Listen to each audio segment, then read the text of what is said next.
Welcome to the Human Capital Innovations Podcast, your go-to source for personal, professional, and organizational growth and development. We hope you tune in often for all things people management, organizational development and change, organizational leadership, and social impact related. Maximize your personal and organizational potential with Human Capital Innovations Podcast.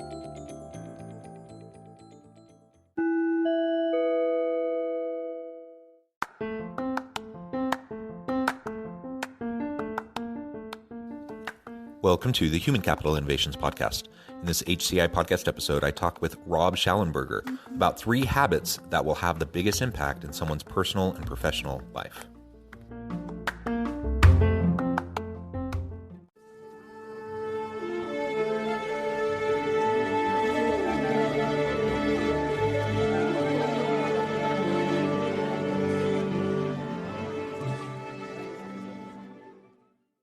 Rob Schallenberger, welcome to the Human Capital Innovations Podcast.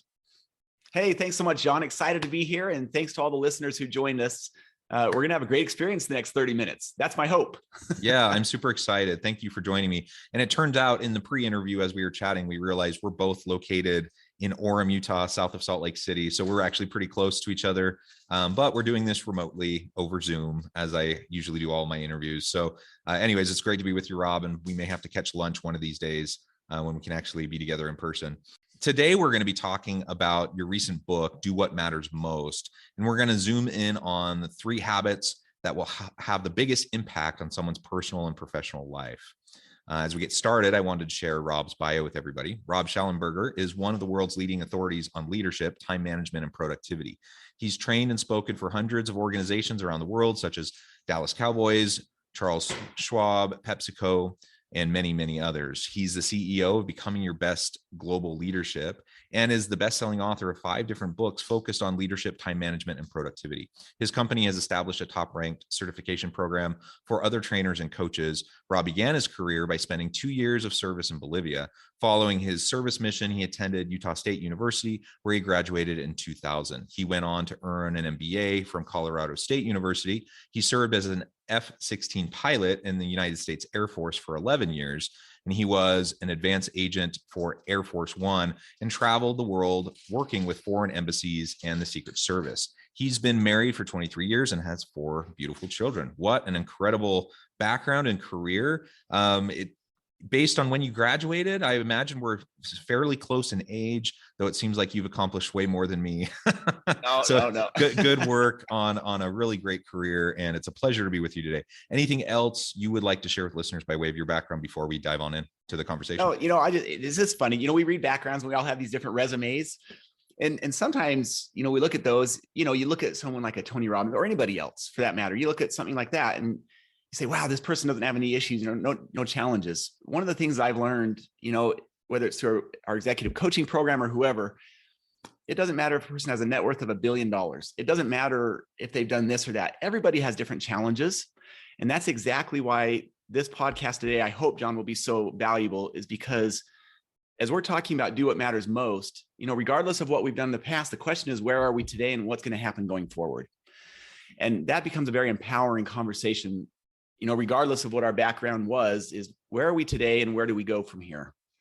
Yeah, I love that. And let's start there. Let's start with unpacking the recent book, Do What Matters Most. What was really the motivation behind this book? Tell us a little bit about it, and then we can start to pull it apart a bit. Yeah, so here's how that came about. I'll give you the 2-minute version. So leaving the Air Force 11 years ago, my father and I joined forces. We started Becoming Your Best Global Leadership together. And what we were researching at that time was what sets apart great leaders and high performers from everyone else. And we found that there are 12 principles of highly successful leaders that you see over and over in the very best. They're very predictable of success in our relationships and our personal lives, organizationally, across the board. So that's what went into our first book, Becoming Your Best, the 12 Principles of Highly Successful Leaders. And we've had the chance, to meet with leaders all over the world, from the president of Rwanda to the Philippines, all different continents. Well, meeting with these different organizations, 3 of those 12 principles really resonated deeply with people, John, and they all had to do with time management and productivity. And while we had scratched the surface, we realized that nobody had ever really gone into a in-depth research in those particular areas. And so that's what we did. And we now call that our Do What Matters Most research. And what we were focusing on was things like time management, productivity. And we started asking specific questions within organizations. For example, as a listener, how many times have you heard someone say, find your purpose, find your passion, find your why? And yet, how often was it done? That was our question. How many people have actually done that? How about goals? We've heard ad nauseum the term goals. Have your goals, do your goals, New Year's resolutions, whatever. How many people actually have personal and professional written goals? That was what we wanted to find out. How about weekly planning? How many people actually had a process to prioritize what mattered most at the daily and the weekly level? And this is where, John, we were fascinated with what we found. And we found that 68% of people felt like prioritizing their time was their number one challenge. And for those listening, I don't know if you can relate to that, but it just seems like for so many people, they would say, there's this demand on my time where my kids want a piece, my spouse, my friends, my family, our coworkers. Everybody seems to want a piece of your time. And how do you juggle that all and stay on top of your priorities and what matters most? Yeah. And that's really consistent with what I hear from people most often. Very successful people. Yes. So clearly they've been able to figure it out well enough to find great success in life. But still they just talk about time management. How do I better utilize my time? How do I prioritize and focus on what's most important?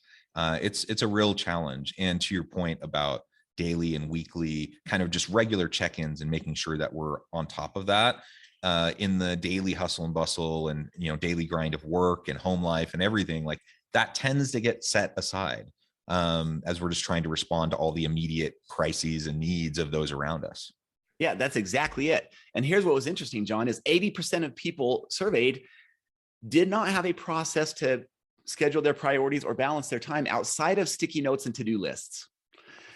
And so clearly with some other research, and people can read it in the book, and what we found, there had to be a better way. And this is where we developed 3 habits that we call the big 3 that will empower someone to do exactly what the title of the book is, and that is Do What Matters Most. And it's interesting, John, because we actually kind of went back and forth. Should we name the book What Matters Most or Do What Matters Most? And in the end, it's not thinking about it that matters. It's what we do that people will remember or that impacts our health. Our kids aren't going to remember what we thought about. What they're going to remember is what we did with them. Quality and quantity of time. Same with our employees. Same with our clients, our health.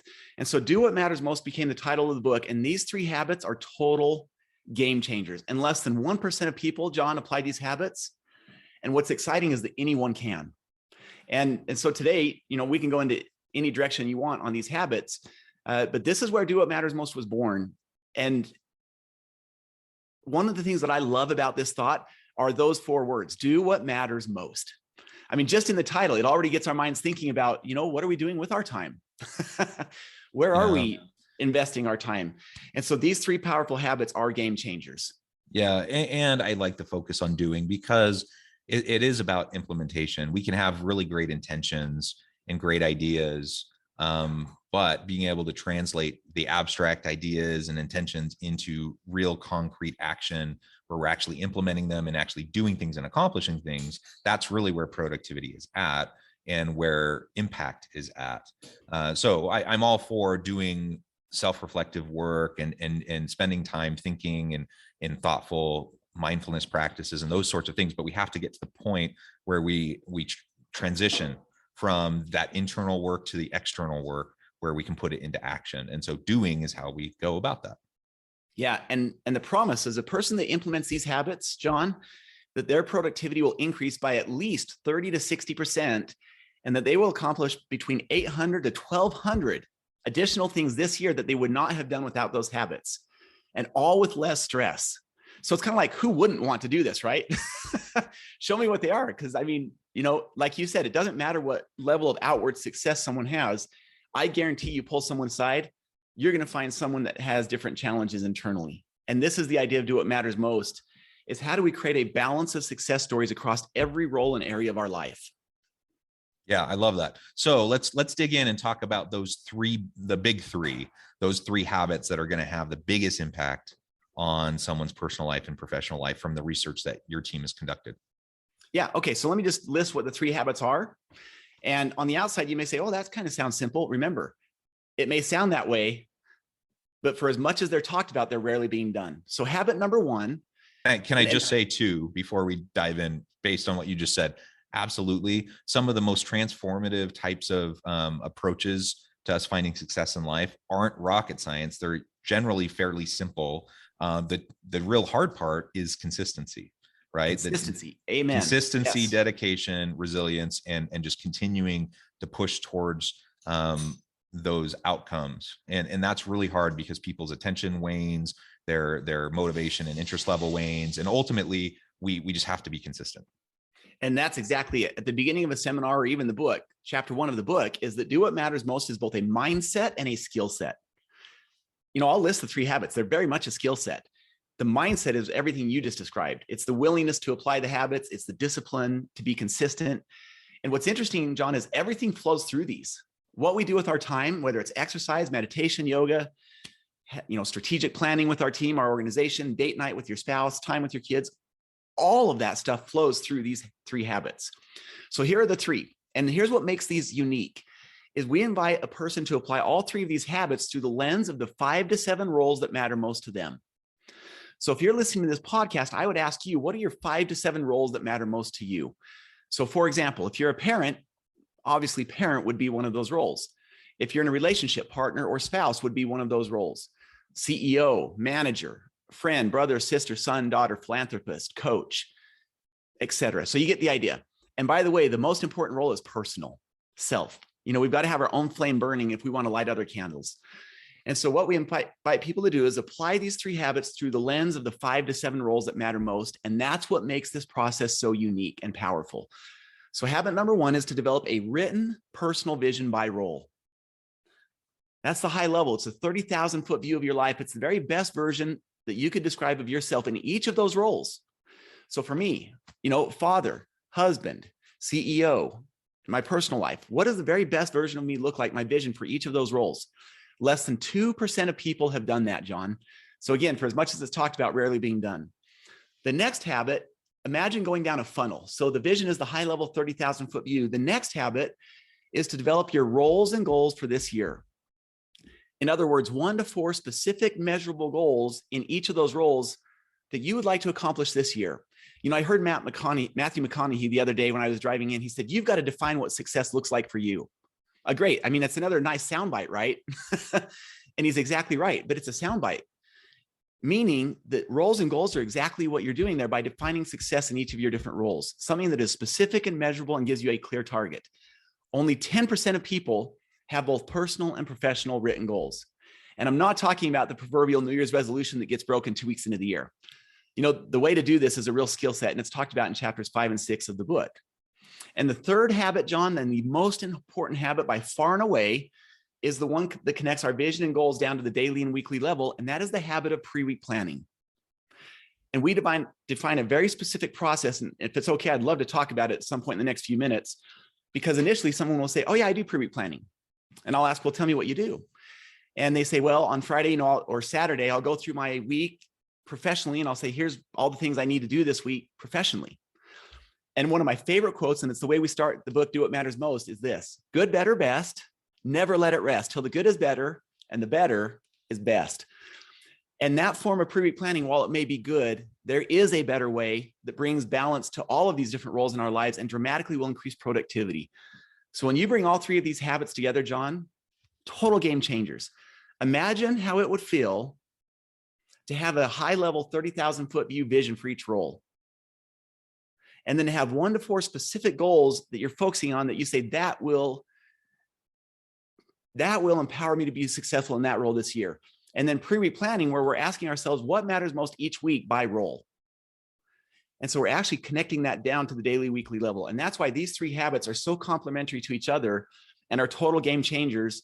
And I don't care if it's a CEO, if it's a frontline employee, if it's a stay-at-home parent, they work equally powerful in any one of those person's lives and will impact every one of our lives. And I've been doing each of these for 23 years.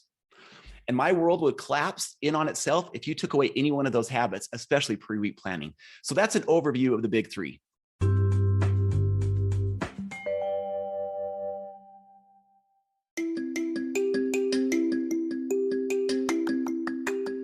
I'm excited to announce the publication of my new book from HCI Press, Bluer Than Indigo Leadership: The Journey of Becoming a Truly Remarkable Leader.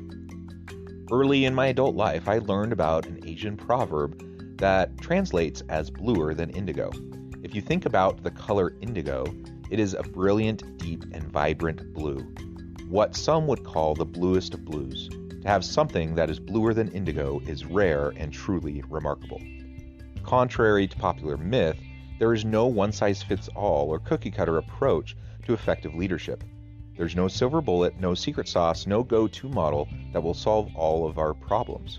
The truth is, great leaders have all had their unique strengths and flaws, and have all had to discover and then pave their own distinctive path in their life's journey to fulfill their leadership potential. Bluer Than Indigo Leadership will help you discover your own path and explore those ordinary, everyday actions that will help you respond to an uncertain future and produce extraordinary results for individuals, teams, and organizations.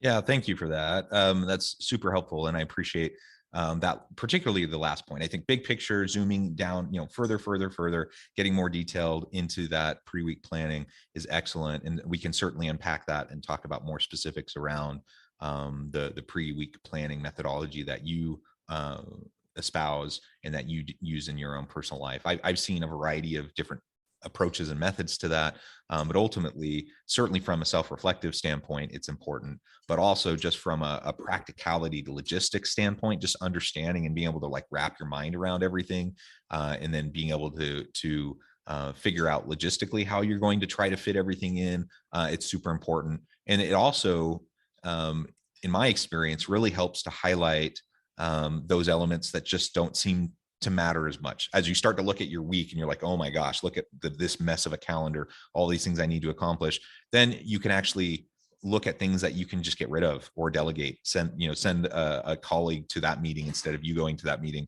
or whatever. And then you can hone in on really what's going to matter most and what's going to make the most impact. That's exactly it, John. When we do pre-week planning, it really forces us to look at, are we doing what matters most? And it opens up an entirely new lens for us. And that's what makes it so powerful. So maybe, if you don't mind, John, do you mind if I just share a couple of specific examples of pre-week planning and what it is? Would that be all right? Absolutely. So first of all, here's what pre-week planning is. It's different than traditional planning, to-do lists, things like that. Think of it this way. It's about scheduling your priorities rather than prioritizing your schedule. It's about leading a life by design rather than living a life by default. And this is the whole essence of do what matters most. And pre-week planning becomes the process and tool that empowers us to do exactly that. So let me just give you two examples. First, I'll introduce the process, give you those two examples. There are really 4 steps to pre-week planning. And most people will do this between Friday afternoon to Sunday evening, because obviously Monday morning, we're in the thick of the fire. And we got the term pre-week planning because a pilot will always do pre-flight planning before they jump in the jet, right? And none of us would dare jump in a jet if we knew the pilot had skipped their pre-flight planning because it's going to result in chaos, confusion, etc. So how many of us go into our weeks without a plan and expect a different result than the pilot would get? And this is why it's so important to set aside that 20 to 40 minutes to use these or follow these 4 steps. And that is this. Step 1 is to review your vision and goals. Sounds so simple, yet only 1% of people do that.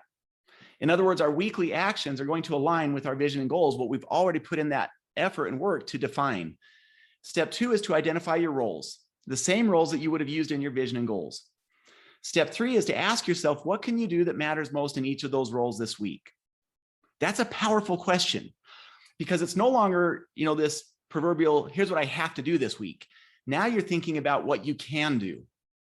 And that's a totally different thought process. Taking one of your employees to lunch, calling your clients on their birthdays, sending a birthday package. That's all what we call Q2. So you're thinking about what you can do in each of your roles. And that's why imagination starts to really get stimulated, and you start to think of things that otherwise didn't happen. And the 4th step is to simply assign a time to each one. That's it. Seems so simple, right?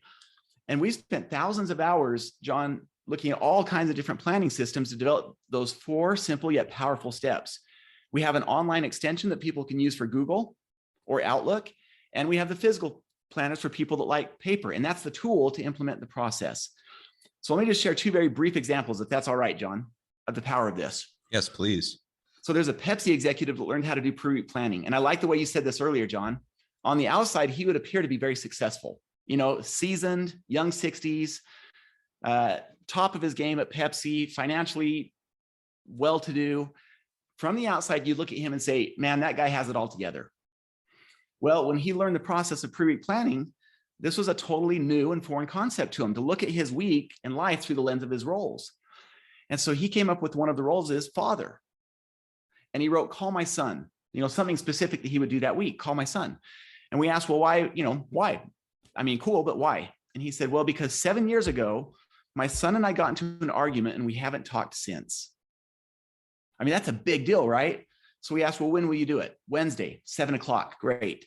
6 months later, when we came back, you know, he ran up to us and he's like, I did it. You know, I called my son and let me tell you about it. And he shared this story. And what happened was he called his son that night because it was there in his planner. He had done his pre-week planning. And as soon as they started talking, it was amazing because he commented they didn't even remember what they had argued about 7 years ago. And now they talk every week and they're best friends. And what's crazy about this, John, is he went on to learn on that call that he had 2 grandchildren who he didn't even know existed. And now we might ask, why in the world did it take him 7 years to make that call? Well, for some of us listening, why in the world have we not started working on our health earlier? Why have we waited this long to start addressing our mental health issues, you know, whatever it might be, for anxiety or depression? How about a relationship with a son or daughter like this Pepsi executive, or a spouse, or at work? There's a million different things that we're all looking at. And so we're actually a lot more similar than we might realize to that Pepsi executive, maybe just a different area of our life.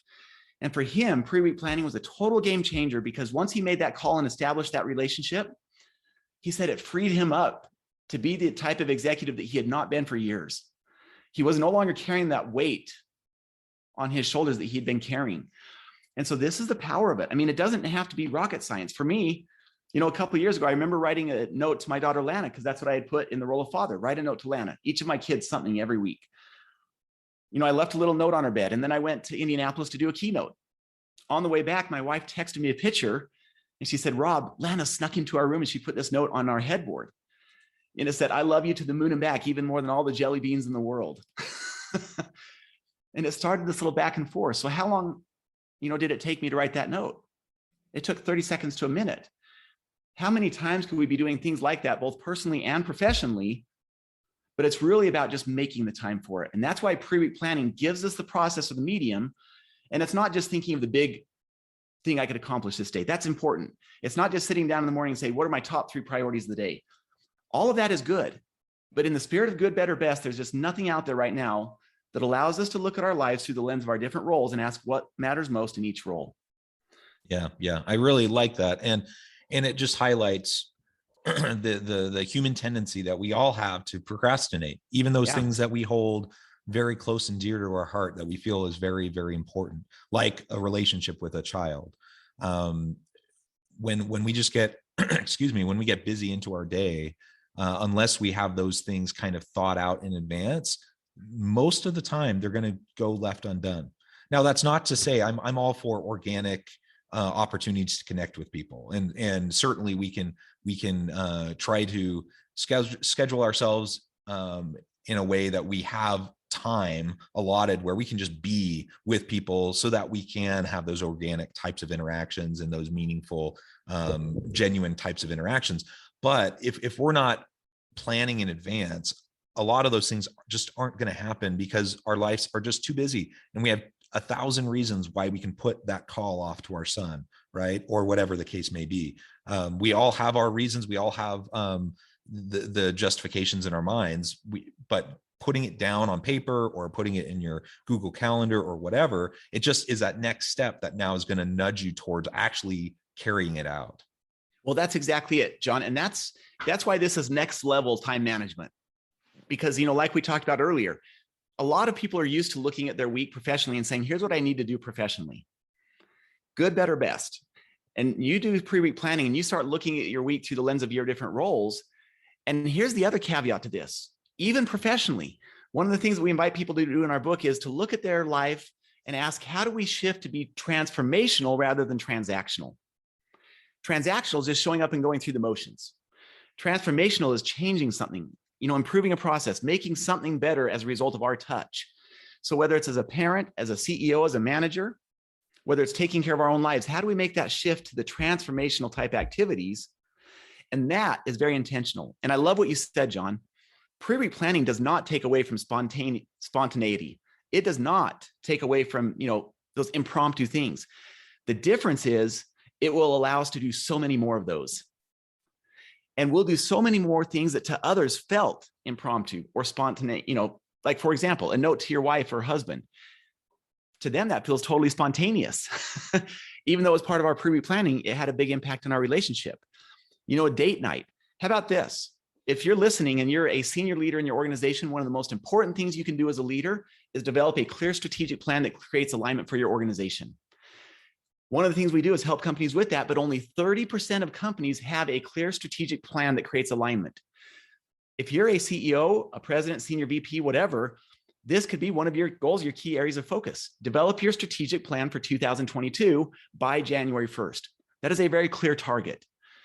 Well, pre-week planning is going to be the medium by which you're going to make time to make that happen.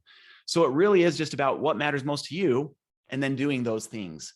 And the vision, goals, and pre-week planning give us the process, the lens through which to do it. Yeah. Well, Rob, it has just been a pleasure. I note the time and it just flown by. I probably need to let you go and get on with your busy day. But before we close for today, I wanted to give you a chance to share with listeners how they can get connected with you, find out more about your team, your work, your books, all of those sorts of things, and then give us a final word on the topic for today. Okay. Yeah. So here's my invitation, John. I am an avid book reader. And the reason why is because people can put a lifetime of research and focus into a particular area, and we can learn from them what would have taken us the equivalent of the same amount of time or effort that they put into it, which we may or may not ever do in this lifetime. So I can tap into a lifetime of experience by investing 3 to 4 hours in reading someone's book. And I have learned so much by reading other people's books and drawing on that skill set and mindset. So I would invite anybody listening to this right now to put these 3 habits to the test. And here's very specifically what I'm going to invite you to do. And then, of course, it's your decision whether you do it or not. Number 1 is go to Amazon and get the book, Do What Matters Most, and read it in the next 30 days and test the power of these habits in your own life. Number 2, what will make it a lot easier to do that is get the extension for either Chrome or Outlook by going to dowhatmattersmostapp.com. It is not an app for your phone. There is not enough real estate, John, on the phone to do pre-week planning. You need an actual screen, desktop or laptop. So it's an extension that can be used for Outlook or Chrome. Go to dowhatmattersmostapp.com, get the extension, and just test pre-week planning for 4 weeks. See what impact it has in your life. And I guarantee 100% of the time it will be life-changing. And that's a bold promise. And the only way to test me is to do that. And so invitation number 1 is get the book, Do What Matters Most, read it in the next 30 days, develop your vision, your goals, and do pre-week planning for at least 4 weeks and see what impact it has in your life. And then share it with others, the other members of your team, the other members of your organization, your family, because otherwise nothing will change in their lives unless you become the catalyst to do that. And this is the essence of leading a life by design rather than living a life by default. And for anybody that would look at training options or certification or keynotes or things like that, you can find us at becomingyourbest.com. And that's probably the easiest, most central site to go to find all the different events and things that are happening and how to get certified and so on like that. And I just want to thank all our listeners, John.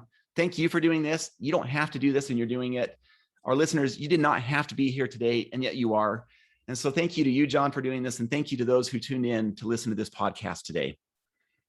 Thank you, Rob. It has been a pleasure. I really appreciate your time, sharing all of your insights and tips on how we can be more effective and have more fulfilling lives through the process of establishing these habits and planning and just being more proactive rather than reactive to the messy, complex world we find ourselves in. I encourage listeners to reach out, to get connected, find out more about what Rob and his team can do for you. Check out the book, check out the tools, everything that can be useful and beneficial to you.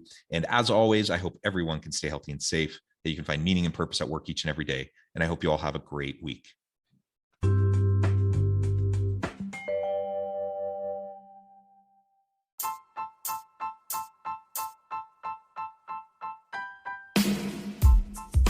The Alchemy of Truly Remarkable Leadership.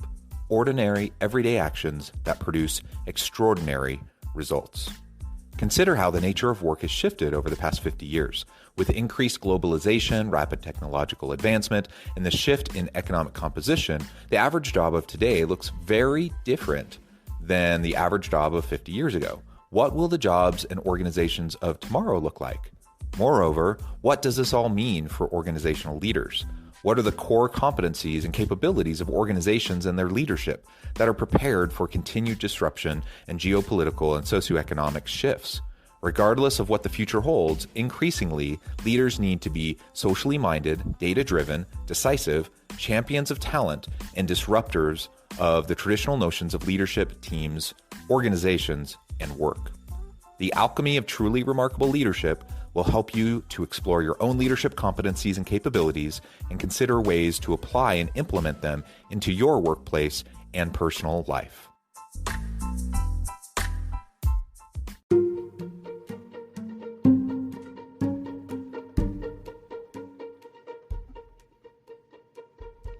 Check out Human Capital Innovations magazine, Human Capital Leadership. Human Capital Leadership is a free, interactive e-magazine with the mission to help individuals, leaders, and organizations find innovative approaches to maximize their human capital potential. We publish issues quarterly in August, November, February, and May. Take a look at the latest issue and let us know what you think.